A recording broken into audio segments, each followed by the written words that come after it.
ನಮಸ್ಕಾರ ಸ್ನೇಹಿತರೆ, ಈ ವಿಡಿಯೋದಲ್ಲಿ ನಾವು ಫ್ರೆಂಚ್ ಆಥರ್ ಗುಸ್ಟಾವ್ ಫ್ಲಬರ್ಟ್ ಅವರು ಬರೆದ ಮೇಡಮೆ ಬೌರಿ ಅನ್ನುವ ಕೃತಿಯನ್ನು ನೋಡೋಣ. ಅವರು ಆರಂಭಿಕ ದಿನದಲ್ಲಿ ಬರೆದಂತಹ ಕೃತಿಯಾಗಿದ್ದರೂ ಬಹಳ ಪ್ರಸಿದ್ಧಿಯನ್ನು ಪಡೆದಂತಹ ನಾವೆಲ್ ಆಗಿದೆ. ಇದು ವಿಶ್ಲೇಷಣಕಾರರಿಗೂ ತುಂಬ ಇಷ್ಟವಾದ ಕೃತಿ. ಯಾಕಂದರೆ ಈ ಕೃತಿಯನ್ನು ಹೊರತುಪಡಿಸಿದರೆ ಮಾಡರ್ನ್ ಲಿಟ್ರೇಚರ್ ಅಷ್ಟೊಂದು ಡೆವಲಪ್ಮೆಂಟ್ ಕಾಣ್ತಾ ಇರಲಿಲ್ಲ. ಇದೊಂದು ರಿಯಲಿಸ್ಟಿಕ್ ನಾವೆಲ್ ಆಗಿದೆ. ಇದರ ಫ್ಲಾಟ್ ಬಹಳ ಸುಂದರವಾಗಿ ಮೂಡಿಬಂದಿದೆ. ಹಾಗಿದ್ರೆ ಆರಂಭಿಸೋಣ ಕೃತಿ ಮೇಡಮ್ ಬೌರಿ. ನೀವಿನ್ನೂ ನಮ್ಮ ಚಾನೆಲ್ ಸಬ್ಸ್ಕ್ರೈಬ್ ಮಾಡಲಿಲ್ಲ ಅಂದರೆ ದಯವಿಟ್ಟು ಚಾನೆಲ್ ಸಬ್ಸ್ಕ್ರೈಬ್ ಮಾಡಿ, ಹಾಗೆ ಲೈಕ್ ಬಟನ್ನು ಕ್ಲಿಕ್ ಮಾಡಿ. ಈ ನಾವೆಲ್ ಆರಂಭವಾಗೋದೇ ಚಾರ್ಲ್ಸ್ ಬೌರಿ ಎನ್ನುವ ಟೀನೇಜಿನ ಹುಡುಗನ ಪಾತ್ರದೊಂದಿಗೆ. ಅವನು ತುಂಬ ಕೈಂಡ್ ಹಾಗೂ ಪೀಸ್ಫುಲ್ ಆಗಿದ್ದ. ಕಲಿಕೆಯ ಕಡೆ ಗಮನ ಕೊಡ್ತಾ ಇದ್ದ. ಆದರೂ ಅವನ ವಸ್ತ್ರ ಧರಿಸುವಿಕೆ ಸರಿ ಕಾಣ್ತಾ ಇರಲಿಲ್ಲ. ಶಾಲೆಗೆ ಹೋಗಬೇಕಾದ್ರೂ ಕೂಡ ಏನೋ ಒಂದು ವಿಚಿತ್ರ ರೀತಿಯಲ್ಲಿ ಬಟ್ಟೆ ಧರಿಸ್ತಾ ಇದ್ದ. ಇದರಿಂದ ಅವನ ಸ್ನೇಹಿತರೆಲ್ಲ ಅವನನ್ನು ಹೇಳಿ ನಗಾಡ್ತಾ ಇದ್ರು. ಮುಂದೆ ಕಲಿತಾ ಔಷಧಿಗೆ ಸಂಬಂಧಪಟ್ಟ ಕೆಲವೊಂದು ಕೋರ್ಸುಗಳನ್ನು ಕಲಿತು ಅದರಲ್ಲಿ ಉತ್ತೀರ್ಣನಾಗಿ ಡಾಕ್ಟರ್ ಆಗಿ ಸೆಲೆಕ್ಟ್ ಆಗ್ತಾನೆ. ಈಗ ಅವನು ಮದುವೆಯ ವಯಸ್ಸಿಗೆ ಬಂದಿದ್ದ. ತನ್ನ ಎಜುಕೇಷನ್ ಎಲ್ಲ ಮುಗಿಸಿ ಕೆಲಸಕ್ಕೂ ಸೇರಿದ್ದ. ಹಾಗಾಗಿ ಮದುವೆ ಮಾಡುವ ಯೋಚನೆ ಮಾಡ್ತಾರೆ ಮನೆಯಲ್ಲಿ. ಇವನ ಮದುವೆ ಮಾಡುವುದಕ್ಕಾಗಿ ತುಂಬ ಶ್ರೀಮಂತರಾದ ಒಬ್ಬಳು ಮಿಡಲ್ ಏಜ್ಡ್ ಹುಡುಗಿಯನ್ನು ಹುಡುಕ್ತಾರೆ. ಅವಳ ಹೆಸರು ಎಲಾಯ್ಸ್ ಎಂದಾಗಿತ್ತು. ಅವಳ ಏಜ್ ಚಾರ್ಲ್ಸ್ ಬೌರಿಗಿಂತ ತುಂಬ ಜಾಸ್ತಿ ಇದ್ದು ಅವಳೊಂದು ಮಿಡಲ್ ಏಜ್ಡ್ ಹುಡುಗಿಯಾಗಿದ್ದಳು. ಅವರಿಬ್ಬರು, ಚಾರ್ಲ್ಸ್ ಬೌರಿ ಮತ್ತು ಎಲಾಯ್ಸ್ ಇಬ್ಬರು, ಒಂದು ಟಾಸ್ ಅನ್ನುವ ಬೇರೊಂದು ನಗರಕ್ಕೆ ಹೋಗಿ ಅಲ್ಲಿ ಸೆಟಲ್ ಆಗ್ತಾರೆ. ಚಾರ್ಲ್ಸ್ ಅಲ್ಲಿ ಔಷಧಿಗಳ ಕುರಿತಾದ ತನ್ನ ಸಂಶೋಧನೆಯನ್ನು ಮುಂದುವರಿಸ್ತಾನೆ. ಒಂದು ರಾತ್ರಿ ಅವರಿಗೊಂದು ಕಾಲ್ ಬರ್ತದೆ. ಏನಂದರೆ, ಒಬ್ಬ ವ್ಯಕ್ತಿಯ ನಾಲಗೆ ಕಟ್ಟಾಗಿತ್ತು, ಅದನ್ನು ಸೇರಿಸುವುದಕ್ಕಾಗಿ ಚಾರ್ಲ್ಸಿಗೆ ಕರೆ ಬರ್ತದೆ. ಅಲ್ಲಿ ಹೋಗಿ ಆ ಪೇಷಂಟನ್ನು ಭೇಟಿಯಾಗ್ತಾರೆ. ಆ ಪೇಷಂಟ್ನ ಮಗಳು ತುಂಬ ಬ್ಯೂಟಿಫುಲ್ ಆಗಿದ್ಲು. ಅವಳ ಹೆಸರು ಏಮಾ. ಚಾರ್ಲ್ಸ್ ಅಲ್ಲಿಗೆ ಹೋಗಿ ಅವರನ್ನು ಭೇಟಿಯಾದ್ದು ಅವನ ಹೆಂಡತಿಗೆ ಇಷ್ಟವಾಗಲಿಲ್ಲ. ಕೆಲವು ತಿಂಗಳುಗಳ ನಂತರ ಚಾರ್ಲ್ಸ್ನ ಹೆಂಡತಿಯ ಮರಣವಾಗುತ್ತದೆ. ಚಾರ್ಲ್ಸ್ ಬೌರಿ ತನ್ನ ಹೆಂಡತಿಯ ಮರಣವಾಗಿ 1 ವರ್ಷ ಆಗೋದ್ರ ಮೊದಲೇ ಏಮಾನನ್ನು ಮದುವೆಯಾಗಿ ಮನೆ ತುಂಬಿಸ್ಕೊಳ್ತಾನೆ, ಅವನ ತಂದೆಯ ಪರ್ಮಿಷನ್ನೊಟ್ಟಿಗೆ. ಚಾರ್ಲ್ಸ್ ಬೌರಿ ತನ್ನ ಹೊಸ ಹೆಂಡತಿಯನ್ನು ರೆಸ್ಪೆಕ್ಟ್ ಮಾಡ್ತಾ ಇದ್ದ, ಹಾಗೆ ಪ್ರೀತಿ ಕೂಡ ಮಾಡ್ತಾ ಇದ್ದ. ಈ ಏಮಾ ತುಂಬ ಆಂಬಿಷಿಯಸ್ ಹುಡುಗಿಯಾಗಿದ್ದಳು. ಆಕೆಗೆ ತನ್ನ ವೈವಾಹಿಕ ಜೀವನ ಬಹಳ ಬೇಗ ಬೋರ್ ಎನಿಸಿತು. ತುಂಬ ನಿರಾಶೆಯನ್ನು ಕೂಡ ಹೊಂದಿದ್ದಳು. ಏಮನಿಗೆ ಲಿಟ್ರೇಚರ್ ಬುಕ್ಕಿನಲ್ಲಿ ತುಂಬ ಇಂಟ್ರೆಸ್ಟ್ ಇತ್ತು. ಹಾಗಾಗಿ ತುಂಬ ರೊಮ್ಯಾಂಟಿಕ್ ಆಗಿರೋ ನಾವೆಲ್ಸನ್ನು ಓದ್ಕೊಂಡಿದ್ದಳು. ಹಾಗಾಗಿ ಆ ರೊಮ್ಯಾಂಟಿಕ್ ನಾವೆಲ್ನಲ್ಲಿದ್ದ ಪ್ರೀತಿ, ಆಕರ್ಷಣೆ ಏನಿತ್ತು ಅದು ಅವಳಿಗೆ ನಿಜ ಜೀವನದಲ್ಲಿ ಸಿಗಲಿಲ್ಲ. ಕಾರಣದಿಂದ ಅವಳು ತನ್ನ ಗಂಡನಾದ ಚಾರ್ಲ್ಸ್ ಬೌರಿಯನ್ನು ಬ್ಲೇಮ್ ಮಾಡ್ತಾ ಇದ್ಲು.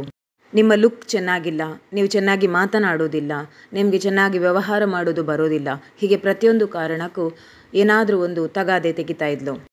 ನೀವು ತುಂಬ ಡಲ್ ಆಗಿರೋ ವ್ಯಕ್ತಿತ್ವವನ್ನು ಹೊಂದಿದ್ದೀರಿ, ನಿಮ್ಮ ಮಾತು ಅಟ್ರಾಕ್ಟಿವ್ ಆಗಿಲ್ಲ. ಚಾರ್ಲ್ಸ್ ಬೌರಿ ಉದ್ಯೋಗದಲ್ಲಿ ವೈದ್ಯನಾಗಿದ್ದ, ಒಳ್ಳೆ ಸಂಪಾದನೆಯನ್ನು ಹೊಂದಿದ್ದ. ಆದರೂ ಏಮನ ದೃಷ್ಟಿಯಲ್ಲಿ ಅವನೊಬ್ಬ ಪರ್ಫೆಕ್ಟ್ ಗಂಡ ಅಲ್ಲ. ಅವಳಿಗೆ ಅವಳ ನಾವೆಲ್ಲಲ್ಲಿ ಸಿಗುವಂಥ ಒಬ್ಬ ಐಡಿಯಾಲಿಕ್ ಗಂಡ ಬೇಕಿತ್ತು. ಯಾವತ್ತೂ ಯೋಚಿಸೋದು, ನನಗೆ ಇದಕ್ಕಿಂತ ಬೆಟರ್ ಆಗಿರೋ ಲೈಫ್ ಬೇಕಿತ್ತು, ಇದು ನನ್ನ ಜೀವನ ಅಲ್ಲ ಅಂತ ಎಲ್ಲದರಲ್ಲೂ ಅತೃಪ್ತಿಯನ್ನೇ ಕಾಣ್ತಾ ಇದ್ಲು.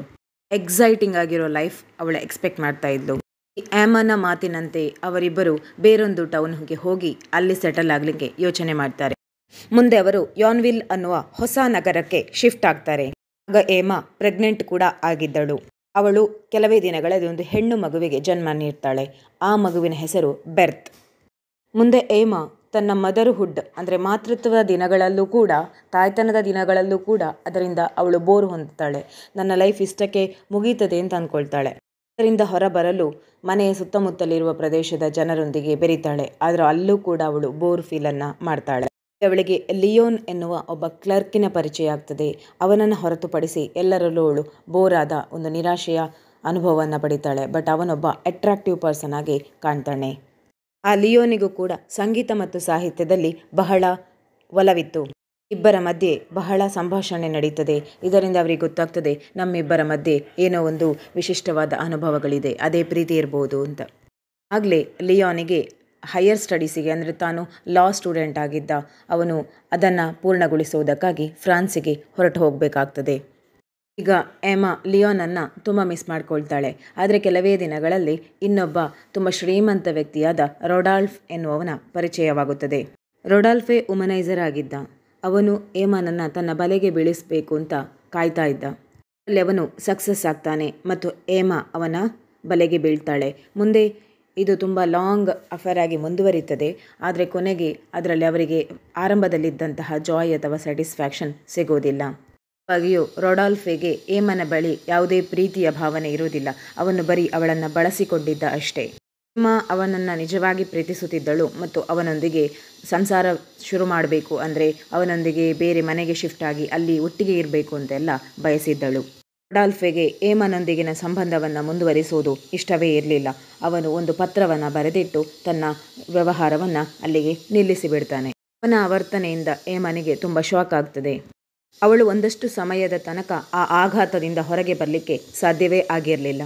ಏಮನಿಗೆ ಮುಂದೆ ಲಿಯೋರೆಕ್ಸ್ ಎನ್ನುವ ಹೆಸರಿನ ವ್ಯಕ್ತಿಯ ಪರಿಚಯವಾಗ್ತದೆ. ಅವನು ತುಂಬ ಶ್ರೀಮಂತನಾಗಿದ್ದ, ಬೆಳೆ ಬಾಳುವ ವಸ್ತು ವೈಭವಗಳನ್ನು ಹೊಂದಿದ್ದ. ಮುಂದೆ ಒಂದು ದಿನ ಚಾರ್ಲ್ಸ್ ಬೌರಿ ಮತ್ತು ಏಮ ಒಂದು ನಾಟಕವನ್ನು ನೋಡಲಿಕ್ಕೆ ಟಾಕೀಸಿಗೆ ಹೋಗಿದ್ದಾಗ ಅಲ್ಲಿ ಅವರು ಲಿಯಾನ್ ಅನ್ನುವ ಏಮನ ಮೊದಲಿನ ಫ್ರೆಂಡನ್ನು ಮೀಟ್ ಆಗ್ತಾರೆ.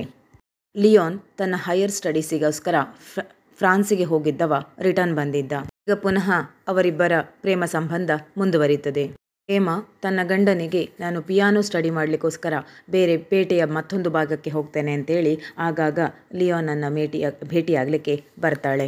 ಅವರ ಪ್ರೇಮ ಸಂಬಂಧ ಚೆನ್ನಾಗೇ ನಡೀತಾ ಇತ್ತು. ಇದು ಕೂಡ ರೊಡಾಲ್ಫೆಯೊಟ್ಟಿಗಿನ ವ್ಯವಹಾರದಂತೆ ಆರಂಭದಲ್ಲಿ ತುಂಬ ಜಾಯ್ಫುಲ್ ಹಾಗೂ ಸ್ಯಾಟಿಸ್ಫ್ಯಾಕ್ಷನ್ ಆಗಿತ್ತು. ಆದರೆ ಕೊನೆಗೆ ತಲುಪ್ತಾ ಅದು ತುಂಬ ಬರ್ಡನ್ ಅನಿಸಿಬಿಡ್ತದೆ.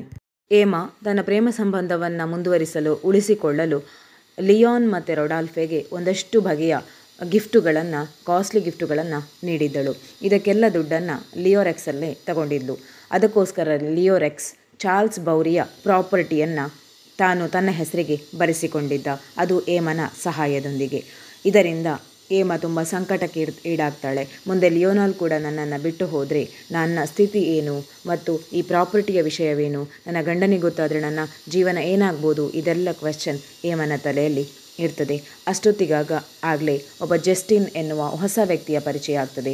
ಅವನಿಗೂ ಏಮನ ಮೇಲೆ ಪ್ರೀತಿ ಇರ್ತದೆ. ಅವರಿಬ್ಬರು ಒಂದು ದಿನ ಲ್ಯಾಬಿಗೆ ಹೋಗ್ತಾರೆ. ಆ ಲ್ಯಾಬಿನಲ್ಲಿ ಬೇರೆ ಬೇರೆ ತರಹದ ಕೆಮಿಕಲ್ಸ್ ಇದ್ದವು. ಆ ಕೆಟ್ಟ ರಾತ್ರಿಯಲ್ಲಿ ಭೀಕರ ರೀತಿಯಲ್ಲಿ ಏಮ ಸತ್ತು ಹೋಗಿರ್ತಾಳೆ. ಆದರೆ ಅವಳ ಗಂಡನಾದ ಚಾರ್ಲ್ಸ್ ಬೌರಿ ಎಷ್ಟೊಂದು ಇನ್ನೋಸೆಂಟ್ ವ್ಯಕ್ತಿ ಅಂದರೆ ಅಷ್ಟು ಅವಳ ವ್ಯವಹಾರದ ಬಗ್ಗೆ ಯಾವುದೇ ಮಾಹಿತಿ ಕೂಡ ಅವನಿಗೆ ತಿಳಿದಿರಲಿಲ್ಲ. ಈಗ ಏಮನ ಡೆತ್ ಆದಾಗ ಅವನಿಗೆ ಒಂದೊಂದೇ ವಿಷಯಗಳು ಆಘಾತಕಾರಿಯಾಗಿ ಪರಿಣಮಿಸ್ತಾ ಹೋಗ್ತದೆ. ಒಂದು ಏಮ ಡೆತ್ ಆಗಿರೋದು, ತಾನು ಪ್ರೀತಿಸ್ತಾ ಇದ್ದ ಹೆಂಡತಿ, ಅವನು ತುಂಬ ಪ್ರೀತಿಸ್ತಾ ಇದ್ದ, ಗೌರವಿಸ್ತಾ ಇದ್ದ ಏಮಳನ್ನು, ಆದರೆ ಅವಳ ಮೃತ್ಯುವಾಗಿದೆ. ಮುಂದೆ ಅವನ ಪ್ರಾಪರ್ಟಿ ಕೂಡ ಅವನ ಹೆಸರಲ್ಲಿ ಇಲ್ಲ ಅನ್ನೋ ವಿಷಯ ಕೆಲವೇ ದಿನಗಳಲ್ಲಿ ಅವನಿಗೆ ಗೊತ್ತಾಗ್ತದೆ. ಅಲ್ಲದೆ ಏಮ ಮತ್ತು ರೊಡಾಲ್ಫೆಯ ಮಧ್ಯೆ ಇದ್ದಂತಹ ಲಿಯೋನೆಲ್ ಮಧ್ಯೆ ಇದ್ದಂತಹ ಪ್ರೇಮ ಸಂಬಂಧದ ಪ್ರೇಮ ಪತ್ರಗಳು ಚಾರ್ಲ್ಸಿಗೆ ಸಿಕ್ಕಿ ತನ್ನ ಹೆಂಡತಿಯ ವಿಷಯಗಳೆಲ್ಲ ಆಘಾತಕಾರಿಯಾಗಿ ಪರಿಣಮಿಸ್ತದೆ. ಇಷ್ಟೆಲ್ಲ ಆಘಾತಗಳನ್ನು ತಡ್ಕೊಳ್ಳಿಕ್ಕಾಗದೆ ಚಾರ್ಲ್ಸ್ ಬೌರಿ ತಾನು ಕೂಡ ಕೆಲವೇ ದಿನಗಳಲ್ಲಿ ತೀರ್ಕೊಳ್ತಾನೆ. ಈಗ ಎಲ್ಲರನ್ನ ಕಳೆದುಕೊಂಡು ಅಪ್ಪ ಮತ್ತು ಅಮ್ಮನನ್ನು ಕಳ್ಕೊಂಡ ಮಗಳು ಬೆರ್ತ್ ಕೂಡ ಏಕಾಂಗಿ ಒಬ್ಬಂಟಿಯಾಗಿ ಬಿಡ್ತಾಳೆ. ಯಾವುದೋ ಒಂದು ಕಾಟನ್ ಮಿಲ್ಲಲ್ಲಿ ಒಬ್ಬ ಅನಾಥ ಮಗುವಿನಂತೆ ಅವಳು ಕೆಲಸ ಮಾಡ್ತಾ ತನ್ನ ಬದುಕನ್ನು ಕಟ್ಟಿಕೊಳ್ತಾಳೆ. ಯಾವುದೋ ಕತೆ ಕಾದಂಬರಿಗಳನ್ನು ಓದಿ ಅದರಿಂದ ಇನ್ಸ್ಪೈರ್ ಆಗಿ ಅದೇ ನಿಜ ಜೀವನ ಅಂದ್ಕೊಂಡು ತನ್ನ ನಿಜವಾದ ಜೀವನದಲ್ಲಿ ಅದೆಲ್ಲ ಸಿಗಲಿಲ್ಲ ಅನ್ನೋ ಡಿಸಪಾಯಿಂಟ್ಮೆಂಟಿನೊಂದಿಗೆ ಒಂದಷ್ಟು ಬೇಡದ ಸಂಬಂಧಗಳ ಹಿಂದೆ ಹೋಗಿ ಬೇಡದ ಹವ್ಯಾಸಗಳನ್ನೆಲ್ಲ ಮೈಗೂಡಿಸಿಕೊಂಡು ತನ್ನದೇ ಸುಂದರವಾದ ಬದುಕನ್ನು ತನ್ನದೇ ಕೈಯಿಂದ ಕೊನೆ ಮಾಡಿಕೊಳ್ತಾಳೆ ಏಮ. ಇದರಿಂದ ಅವಳ ಸ್ವಂತ ಮಗು ಮತ್ತು ಅವಳ ಗಂಡ ಸಫರ್ ಆಗ್ತಾರೆ. ಮುಂದೆ ಅವರಿಬ್ಬರು ತನ್ನೆಲ್ಲ ಬದುಕನ್ನು ಕಳೆದುಕೊಂಡರೂ ಮಗಳು ಅನಾಥಳಾಗ್ತಾಳೆ. ಇದೇ ಏಮಾಳ ಅಥವಾ ಏಮ ಬೌರಿ ಅಥವಾ ಮೇಡಮ್ ಬೌರಿ ಅನ್ನುವ ಕಥೆಯ ಸಾರಾಂಶ. ಕಥೆಯ ಮುಖ್ಯ ಥೀಮ್ ಆಗಿರೋದು ಡಿಸೈರ್ ಆ್ಯಂಡ್ ಇಟ್ಸ್ ಕಾನ್ಸಿಕ್ವೆನ್ಸಸ್, ಅಂದರೆ ನಮ್ಮ ಆಶೆಗಳು ಮತ್ತು ಅದರಿಂದ ಆಗುವಂತಹ ಪರಿಣಾಮಗಳು. ಇಲ್ಲಿಗೆ ಮೇಡಮ್ ಬೌರಿ ಅನ್ನುವ ಈ ಫ್ರೆಂಚ್ ನಾವೆಲ್ನ ಕನ್ನಡ ಸಾರಾಂಶ ಮುಗಿಯಿತು. ಈ ಸಾರಾಂಶ ನಿಮಗೆ ಇಷ್ಟ ಆಗಿದೆ ಅಂದ್ಕೊಳ್ತೇನೆ. ಇಷ್ಟ ಆದರೆ ದಯವಿಟ್ಟು ಲೈಕ್ ಮಾಡಿ, ಹಾಗೆಯೇ ಕಮೆಂಟ್ ಬಾಕ್ಸಲ್ಲಿ ಯೂಸ್ಫುಲ್ ಅನ್ನಿಸಿದರೆ ಬರೆದು ತಿಳಿಸಿ ಮತ್ತು ಚಾನಲ್ ಸಬ್ಸ್ಕ್ರೈಬ್ ಮಾಡಿ ನಿಮ್ಮ ಫ್ರೆಂಡ್ಸಿಗೂ ಕಳಿಸಿ ಪ್ರೋತ್ಸಾಹ ಮಾಡ್ತಾಯಿರಿ. ಧನ್ಯವಾದಗಳು.